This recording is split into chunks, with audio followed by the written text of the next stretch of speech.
Quando seminarista, fui chamado uma vez para uma reunião da SAF, em uma das departamentais da SAF, da Igreja do Rio. E nessas reuniões departamentais, você leva a palavra e, às vezes, as irmãs, elas dão um mimo, dão uma lembrancinha para aquele que levou a palavra.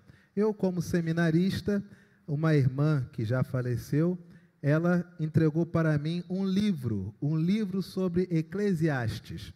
E eu recebi esse livro com uma grande alegria, levei até o seminário, e quando eu vi lá que era sobre Eclesiastes, eu falei, bom, isso aqui eu vou deixar guardado, porque mais na frente, quando eu estiver tratando exegese de Antigo Testamento, eu vou precisar desse livro. E eu botei o livro na minha estante e o deixei. Esse livro passou cerca de uns 2 anos na minha estante, sem eu mexer, intocável. Passados 2 anos, eu estava, todo seminarista sofre e também por questões financeiras. Eu estava já quase em falência múltipla de todos os recursos. Na conta não tinha, cartão de crédito nem sonhava em ter, e ainda passava ali pelaquela praça em Campinas, já tinha o pessoal da C&A querendo que você abrisse crédito. Falava, essa é uma tentação, rapaz, você abrir crédito sem ter dinheiro. E precisando de roupa, eu não posso. Na metade do 4º ano, eu sentado no meu quarto pensando, como é que eu vou levantar dinheiro? Tem tanta coisa que eu tenho que pagar. Aí eu olhei para a minha estante, só vi uma coisa, o tal do livro de Eclesiastes. Eu olhei aquele livro e falei, tá aí, né? Já que eu estou sem dinheiro, para fechar com chave de ouro, eu vou ler os devaneios do homem que já foi o homem mais rico desse mundo. Quem sabe ali eu não encontro alguma coisa que me ensine que riqueza também não é muito bom. Peguei o livro, quando eu começo a folhear o livro, no meio do livro tinha uma nota de R$50. Aí eu olhei e falei, não, isso é pegadinha. Isso aqui foi com minha véia aqui do seminário, o Bruno fez isso, não é possível. Mas se não foi, ele disser que foi ele. Vou aguardar. E aí o Bruno chegou, aguardo. Já leu esse livro, velhinho? Livro de Eclesiastes? E não, minha velha, você é cioso com os seus livros, não posso encostar que tu já acha que eu vou pegar e vai confundir os livros. Você nunca mexeu nesse livro? Não, rapaz, vou mexer nas tuas coisas para quê? Tem um livro até melhor aqui da Paulus. Falei, não, tudo bem. Você nunca mexeu no livro, não. Abri de novo, R$50. Aí continuei folheando. Vai que achava mais 50, né? Começou assim. Não achei mais nada. Mais R$50 em 2002. Na época que R$50 era equivalente hoje a uns 150. Já dava ali uma folguinha de alguma coisa. Aí eu voltei para o índice e aí tinha uma dedicatória. Pastor, aliás, seminarista Anderson, fomos edificadas com a sua vinda. Esperamos que de alguma forma esse dinheiro o abençoe.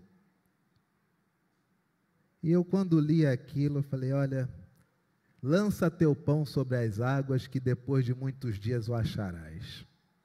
O futuro jaz no passado. Com aqueles 50, meus queridos, eu paguei o que precisava, ainda fui no mercadinho da esquina, ainda comprei 2 Gatorades. Fui o rico da semana no internato, tinha 2 Gatorades na geladeira. A palavra do Senhor nos diz que 3 dias depois houve um casamento em Caná da Galileia, achando-se ali a mãe de Jesus. Jesus também foi convidado com os seus discípulos para o casamento. Tendo acabado o vinho, a mãe de Jesus lhe disse, eles não têm mais vinho. Mas Jesus lhe disse, mulher, que tenho eu contigo? Ainda não é chegada a minha hora. Tem a relação de Jesus com Maria, que nos é passada através de tradição, e tem a relação de Jesus com Maria, que é o que está escrito. Na nossa tradição, Maria está o tempo todo com Jesus no colo, Jesus é o filho mais querido, Jesus é tudo, mas em termos de escrituras, você não tem muitas palavras carinhosas de Jesus, aliás, de Maria para Jesus. Você lembra de algum texto onde Maria diz, este é meu filho amado em quem eu me comprazo? Você não lembra porque não tem. Quem fala isso é Deus. Quando, uma vez, a mãe de Jesus, Maria, com seus outros filhos, os irmãos de Jesus, foram até onde ele estava, qual era o objetivo? Era que ele viesse para fora porque achavam que ele estava o quê? Maluco. E aí uma moça olha para Jesus e diz: felizes são os seios que te amamentaram. Qual foi a resposta de Jesus? Mais felizes ainda são aqueles que ouvem as minhas palavras e as praticam. É uma relação um pouco curiosa esta de Jesus com Maria. Volto a repetir, uma coisa é o que nos foi dito e o nosso consciente coletivo, outra coisa é o que tem base nas Escrituras. A palavra do Senhor diz que Maria olha para Jesus e diz para eles: olha, acabou o vinho dos noivos. E Jesus responde: mulher, que tenho eu contigo? Ainda não é chegada a minha hora. Que hora era essa? Era a hora de multiplicar aquele vinho? Era a hora de mostrar que era Jesus? Que hora era essa? A palavra do Senhor diz: então ela falou aos serventes: fazei tudo o que ele vos disser. Estavam ali 6 talhas de pedra que os judeus usavam para as purificações, e cada uma levava 2 ou 3 metretas. Jesus lhes disse: enchei de água as talhas, e eles as encheram totalmente. Então lhes determinou: tirai agora e levai ao mestre-sala. Eles o fizeram. Tendo o mestre-sala provado a água transformada em vinho, não sabendo de onde viera, se bem que o sabiam os serventes que haviam tirado a água, chamou o noivo e lhe disse: todos costumam pôr primeiro o bom vinho, e quando todo mundo já encheu o pote, e quando já beberam fartamente, serve o inferior, aquele mais baratinho do mercado que é o para acabar. Serve o inferior. Tu, porém, guardaste o bom vinho até agora. Em termos de casamento, nós vemos aqui as alegorias do que isso nos implica enquanto casados nos nossos dias com a presença de Jesus. Casamentos felizes e saudáveis, uma coisa que não pode faltar: a presença de Jesus. Chame Jesus para o seu casamento. E chamar Jesus para o casamento não é apenas um acordo onde ambos são membros de uma igreja, não. Mas é chamar Jesus, não o que se acha acerca de Jesus. É ler sobre Jesus, é ver como marido como posso ser como Jesus, como mulher como posso ser igual a Jesus. Chame Jesus para o seu casamento. Em um casamento que Jesus está, ouve-se uma palavra, e a palavra é a seguinte: eles não têm mais o quê? Não é só porque Jesus está no casamento que o casamento não vai ter dificuldades. Tem vezes que vinho acaba no casamento. Tem vezes que os relacionamentos já começam a ficar enfadados. E lembrem-se, uma coisa curiosa, talvez você cresceu na década de 60, 70, 80, né? Ouvindo aqueles que hoje chamam de dinossauro, acho até um sacrilégio, mas ouvindo Creedence, Led Zeppelin, tantos outros, se colocar na altura que você ouvia nessa época, talvez você já não goste muito, tem que ser um pouco mais baixinho. O Robert Plant uma vez disse que tinha acabado com essas histórias de fazer turnê, porque voltando para o seu condomínio de luxo, chegando às 6 da manhã de uma turnê, ele viu seus amigos do condomínio. E ele disse: essa hora é a hora que todos nós nos sentamos para comer e conversar. E olha a hora que eu estou chegando, eu não aguento mais essa vida de turnê. Agora só faz os shows que quer fazer, não tem mais obrigação de turnês gigantescas, etc. Em outras palavras, se o Robert Plant, líder do Led Zeppelin, que pintou e bordou no Madison Square Garden em 76, arrebentou com a boca do balão, hoje é um senhorzinho que ele prefere muito mais às 6 da manhã comer os seus croissants, os seus brioches e falar mal da Theresa May, Sinal que todos nós mudamos. E ao longo de um relacionamento as pessoas mudam. Por isso que noivado é uma coisa muito importante. Hoje tudo é o contrário. Namoro, as pessoas vivem como se fossem casadas. De deitar junto, de deitar separado, de morar junto, de morar separado, carregando um monte de problema. Namorado já discutindo com mãe de namorada como se fosse sogra. Namorada já mandando na casa do moço como se fosse nora. Um rolo. Noivado, a permissão para poder já ter relações. Porque o garoto é sério, deu até um anel de noivado. A moça é séria, até conhecia os pais.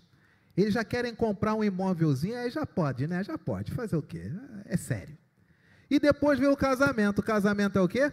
Arrumar dinheiro para fazer uma festa, para dar comida para os outros. Não tem mais aqueles compromissos, não. É roupa e comida. Depois vem a vida. E aí, quando começa a vida, aquele casal de namorado que já vivia como se casado fosse, quando chega a vida de casado, eles querem viver como solteiros. Não, eu quero ter o meu espaço, eu quero ter o meu local, eu quero ter o meu telefone, eu quero ter as minhas coisas. Você casou. Casou. Tem para onde correr, você casou. Antigamente, namoro, você namorava um bom tempo, não muito, mas um tempinho considerável, para conhecer a pessoa, se tinha vícios emocionais. Quanto psicopata tem por aí? Estima-se que 1/10 da população mundial sejam psicopatas, 69 milhões de pessoas na população mundial, não é só no Brasil não, mundial. Imagina você conviver em uma aldeia global com 70 milhões de psicopatas. E são dados, tá, gente? São dados, são fatos concretos. Aí você namorava para ver se ele ou ela tinha alguma característica, se podia dar jogo, etc. Percebeu-se isso, apresentava aos pais, para os pais também passarem um pente fino, e nas negociações entender. Aí depois desse pente fino, o casal dizia, nós vamos casar, tem que ter um noivado. Aí noivado era só burocracia.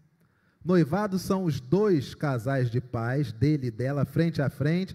Aí começa, grau de escolaridade do garoto, grau de escolaridade da menina. Sabe o preço do bujão de gás? Tu vai tirar a minha filha para jogar na tua casa, tu vai sustentar como? Ela só come do bom e do melhor. Às vezes nem era isso, mas o pai na hora... Ela só come do bom e do melhor. Minha filha é uma princesa. Meu garoto, eu eduquei para ser um rei. Ele não vai parar em casa. Ele tem muita coisa para fazer. Você vai prender ele dentro de casa ou ele vai ser um homem que vai conseguir trabalhar, vai crescer na carreira? Você está disposto a ficar sozinho em casa, tomando conta da casa enquanto ele cresce? Você está disposto a vê-la crescendo na carreira? E vocês têm consciência que ela ganha mais, você ganha menos, mas ainda assim vocês vão conseguir se completar um ao outro? Noivado era burocracia. Noivado era o seguinte, quanto é que cada um ganha? Vocês vão morar onde? E aí, no noivado, quando o casal não ia bem, as pessoas diziam, é uma pena, mas foi melhor assim, melhor do que ter casado. Aí viu o casamento. Aí casamento era uma responsabilidade pública, que diga-se de passagem, hoje está em defasagem. Casamento entre crentes era na igreja, festa era na igreja, todo mundo não apenas podia ser convidado, mas ao mesmo tempo era uma satisfação social a todos. Formaturas eram nas igrejas. A igreja até hoje, eu acho muito complexo essa relação. Todo mundo ora pedindo a Deus para que seja aprovada a sua faculdade. A igreja ora ao longo da faculdade, ao longo do mestrado, ao longo do doutorado, ao longo da pós, ao longo da posse. Mas raramente você vê pessoas que dizem, olha, eu quero um momento de gratidão porque eu concluí meu curso, para que a igreja possa congratular-se com aquilo. Não é chamar para formatura, não. Formatura hoje virou um tremendo picadeiro. Mas tem um ato reverencial daquilo que a igreja orou.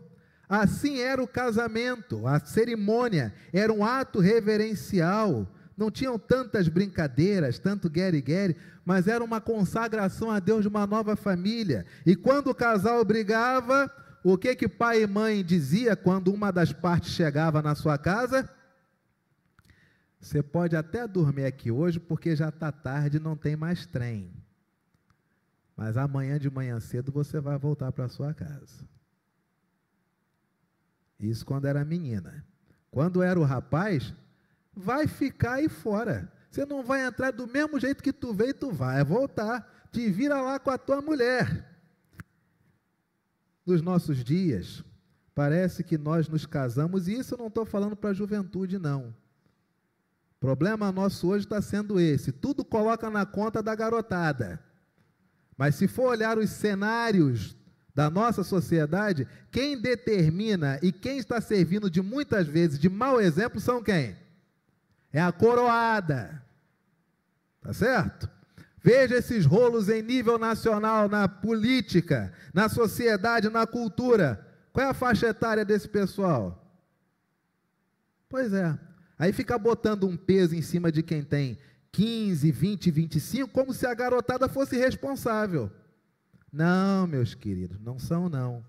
Muitas vezes são até usados. Como eles têm força, falam em nome daqueles que estão por trás e não gostam nem de sair em fotografias, mas são os que articulam os movimentos da juventude. De tal modo que muitas vezes, já adultos, com 40, 50 anos, uma crise no lar, os pais muitas vezes dizem o quê? Não, fica aqui, passa um tempo aqui. Os pais devem ajudar seus filhos e devem primar por um lar. E quando o outro não quer mais formar um lar, é o outro que não quer. Se o vinho acabou e o outro não quer um novo vinho, é o outro que não quer. É o outro que quebrou a garrafa. Mas da sua parte, tem que ter vinho novo. Casamento chama-se Jesus. Casamento com Jesus não significa que o vinho não vai acabar. Mas se o casal de comum acordo pede a Jesus um novo vinho, Jesus providencia um vinho novo. A palavra do Senhor diz: então ela falou aos serventes: fazei tudo o que ele vos disser. Estavam ali 6 talhas de pedra, que os judeus usavam para as purificações, e cada uma levava 2 ou 3 metretas. Jesus lhes disse: enchei de água as talhas, e eles as encheram totalmente. Então lhes determinou: tirai agora e levai ao mestre-sala. Eles o... Jesus disse, e eles o... Dificuldades nossas no casamento. Nem sempre nossos casamentos em crise, nós podemos dizer o que Jesus disse. Quando você conversa com as pessoas, se você lida com os seres humanos, frases que você mais ouve, ou palavras que você mais ouve, o que eu acho é o seguinte. Mas o que eu acho é tão vago na sua essência, a premissa é um achismo. É o que eu acho. Disse Jesus, é uma determinação. O que eu acho dele, ok. Mas o que disse Jesus? São coisas que passam desapercebidas. Mas não raro é nós estarmos em ambientes onde você não tem um assim diz o Senhor. E às vezes casamentos entram em falência, quando poderiam até recuperar-se, porque uma das partes não quer ouvir o que Jesus está dizendo, vive no seu achismo, e aí entra tudo, quem tem mais dinheiro determina, aí o outro pode não ter tanto dinheiro, mas consegue manter todo mundo dependente emocional, e aí quando todo mundo vê, está dependente emocional de uma pessoa só, e etc e tal, esses rolos familiares, onde, no texto que nós acabamos de ler, Jesus lhes disse, enchei de água as talhas, e eles as encheram totalmente, então lhes determinou, tirai agora e levai ao mestre-sala, e eles o... Na sua vida, independente de ser casado ou não, o que Jesus está lhe dizendo? O que Jesus está lhe determinando? E o que você está deixando de fazer? Queridos, nós temos uma grande tentação nos nossos dias. Nós tomamos decisões que nada tem a ver com o que Jesus disse. Nada.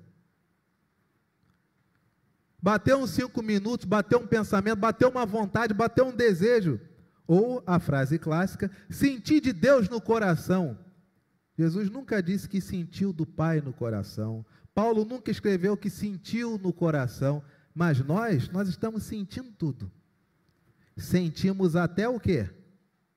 A vontade, a presença de Deus. Não estou sentindo a presença de Deus. Não estou sentindo. Por mais que Deus seja o quê?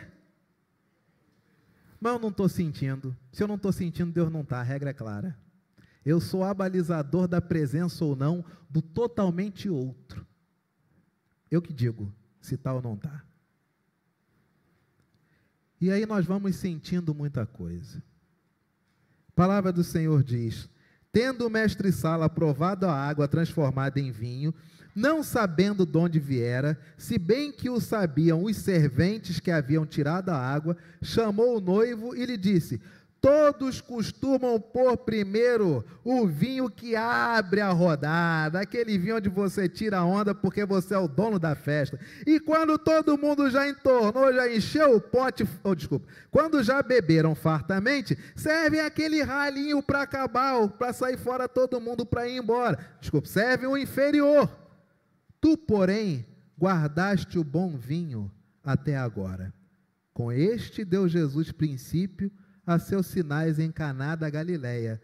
Manifestou a sua glória e os seus discípulos creram nele. Depois disso, desceu ele para Cafarnaum com sua mãe, seus irmãos e seus discípulos, e ficaram ali não muitos dias. Está faltando uma coisa nesse texto.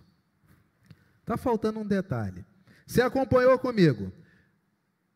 Os serventes fazem o que Jesus diz, fazem o que Jesus determinou. O mestre-sala sommelier, né, pega aquele copão, mete o nariz, faz aqui assim, joga a nareba lá dentro, aufere, né, de onde veio aquela safra, dá aquela borbulhada que só entre rico é chique, bebe, e aí ele diz o quê? Você está servindo agora o melhor. Quando normalmente se serve primeiro o melhor, depois o inferior. E eles passam a servir as pessoas. Você não acha que está faltando um detalhe aí, não?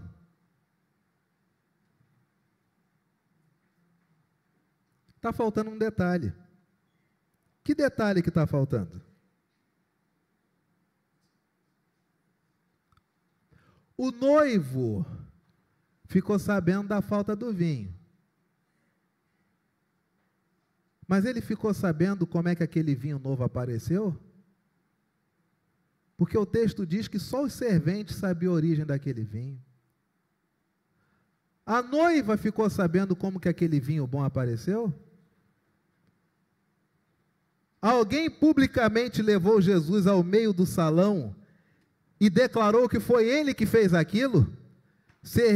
Multiplicou e transformou uma água no melhor vinho que se podia beber naquela noite? Alguém falou isso? Não, o texto já diz que falou-se com o noivo que o vinho era excelente, era maravilhoso.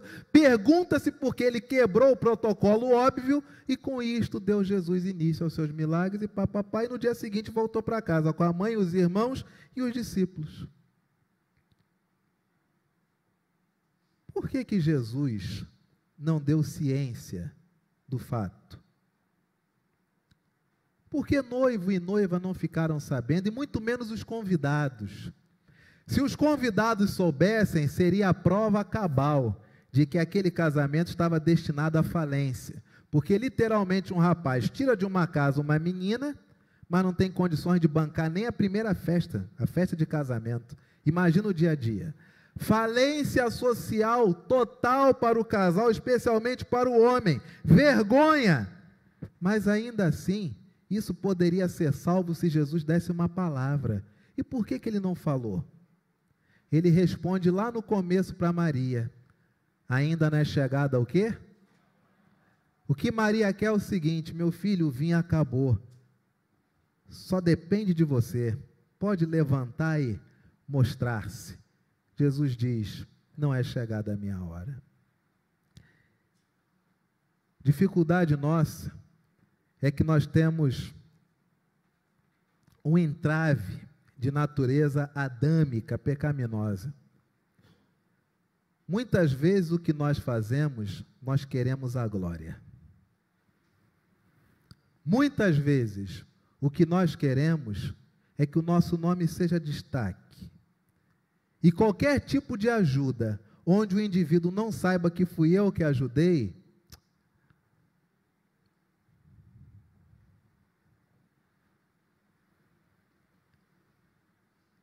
aquela SAF pegou um livro, colocou R$50 no meio, fechou e me deu. Eu peguei aquele livro e disse: isto eu vou utilizar lá pelo meu 3º, 4º ano, porque é Antigo Testamento. Botei na minha estante. 2 anos depois, precisando de dinheiro, eu olho para a estante e eu só vi aquele livro. Quem me fez enxergar só aquele livro? Ele estava ali o tempo todo, mas no dia da dificuldade foi onde ele apareceu, na minha cara assim, bem rente. Claro que foi Deus, mas em nenhum momento ele pediu a glória. Em nenhum momento ele disse: olha, eu fiz isso porque há 2 anos, eu sabendo. Não, simplesmente fez. Aquela senhorinha colocou lá R$50. Não me ligou 3 dias depois: e aí, achou? Não, porque não queria a glória, simplesmente fez.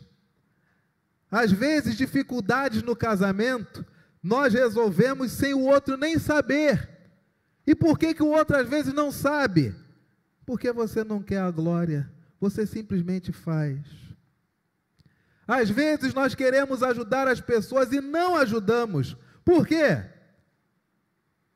Porque queremos a glória. Nós queremos que fique registrado que foi a nossa igreja, que foi o conselho, que foi a junta, que foi isso, que foi aquilo outro, etc. e tal.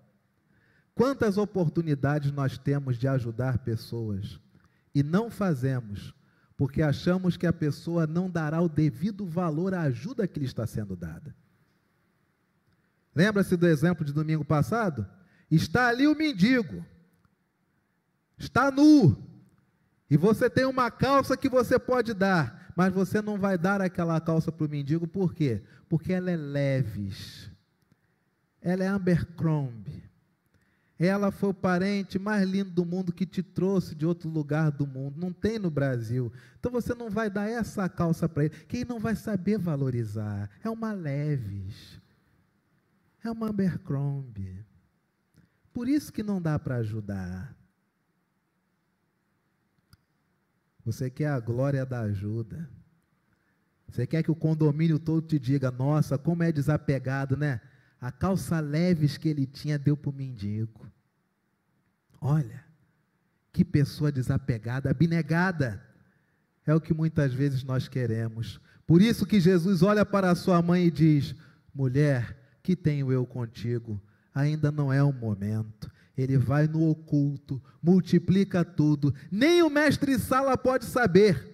Os serventes o sabem e ficam em silêncio. O mestre-sala bebe e diz: maravilhoso, pode servir. E com isso Jesus vai embora, pegando sua mãe, seus irmãos, seus discípulos, e vai embora.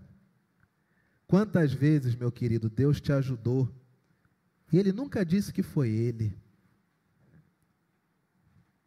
Aquele ônibus que você não pegou um dia, aquele exame que ficou pronto muito tempo antes, aquela consulta que foi marcada sem necessidade, de repente, quando se percebeu, já era o momento. Aquela olhada na internet para ver se encontra alguma igreja, aquela pessoa na internet que você bate o olho na foto e diz: olha, com essa ou com esse eu até casava, e começa as negociações. E você acha que foi você. Só você. Você é bom. Você é top. Não. Cuidado. Porque muitas vezes você nem sabe, mas teu vinho acabou. E quem está multiplicando esse vinho lá atrás é Jesus de Nazaré. E você nem está sabendo que o que tem dentro de você, que está abençoando pessoas, não vem de ti, mas é Jesus que está enchendo a sua vasilha com vinho novo. E você estuda e diz, nossa, meu intelecto, né? Nossa, quanto mais eu leio, quanto mais eu escuto, quanto mais eu ouço, mais inteligente eu fico. Louvado seja Deus, como eu sou bom, olha. E na verdade você tem Jesus olhando para você e vendo, coração está cheio d'água, preciso transformar em vinho.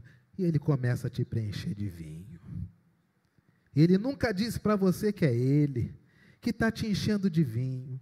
Aí o casamento tem uma crise enorme. Do nada o casal percebe que está cansado. E que a melhor coisa a fazer é o básico. Primeiro, nós nos tornamos novamente um só corpo entre corpos. E após um só corpo entre corpos, os corpos harmonizados têm mais condições de se tornar também um só corpo em espírito. E aí depois daquele momento de uma reconciliação homem e mulher, deu para entender?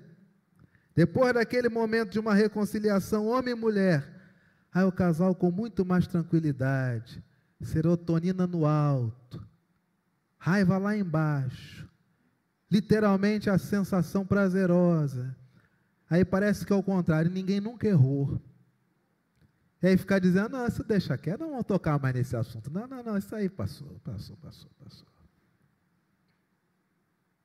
Estamos bem, não vamos tratar desse assunto mais não, acabou. E aí você acha que você era irresistível sedutor, irresistível sedutora. Em um momento de amor definiu as relações, você não percebeu, mas tinha Jesus enchendo o vinho de vocês dois, colocando vinho novo e pacificando os corações. E às vezes que o parceiro não quer mais tomar vinho, não quer mais, diz ele que enjoou, ou não quer mais tomar vinho com você. O fato dele não querer mais tomar do seu vinho não significa que Jesus não está enchendo você com vinho novo. E uma coisa que eu digo para quem se encontra só, valorize-se. Enquanto está só, dê valor a você mesma. Encha-se de cultura, de conhecimento, invista em você. Se você acha que há algo que lhe incomoda e você quer ficar mais bela, embeleze-se, invista em você. Por que não? E aí, se aparecer alguém, vocês conversam, mas você está pronta dentro de si. Ele não vai casar com alguém que ainda não se sente pronta dentro de si mesmo. Homens, ainda mais com esse mundo do jeito que está, hoje o homem, só dele ficar quieto, já chega uma proposta. Só dele estar parado no meio de uma esquina, já chega um quem sabe. Valorize-se, meu amigo. Encha-se de conhecimento, leia bastante de cultura e história da humanidade, encha-se de Jesus, tenha Jesus como referência de um homem perfeito, um homem que conseguia ser doce e ao mesmo tempo conseguia transmitir uma segurança que está raro nos nossos dias. Tenha Jesus como referência, um homem que a mulher possa olhar e dizer, é como aquele leão na história de Sansão, é um forte que sai doçura, é um sábio que transmite calmaria, é um indivíduo de uma integridade moral elevada, que ao mesmo tempo parece que ele desce e consegue tratar as coisas das maiores minúcias do cotidiano. Enquanto a pessoa certa não chega, torne-se a pessoa certa. Mas não tenha pressa, porque a pressa, ela é inimiga do quê? Tanto para o outro, quanto para você. A glória de Jesus é fazer o bem, e Ele não se importa que ninguém saiba que foi Ele. Nesta manhã, você se encontra preparado para fazer o bem às pessoas, sem que as pessoas saibam que foi você? Ajudar alguém a fazer uma faculdade, sem a pessoa saber que é você que está pagando? Fazer um curso de artesanato, sem saber que é você? Ajudar com uma roupa, sem saber que é você? Ninguém precisa saber. Você está ajudando Jesus a encher o vinho de alguém. E a pessoa está bebendo aquele vinho e está dizendo, meu Deus, que vinho maravilhoso.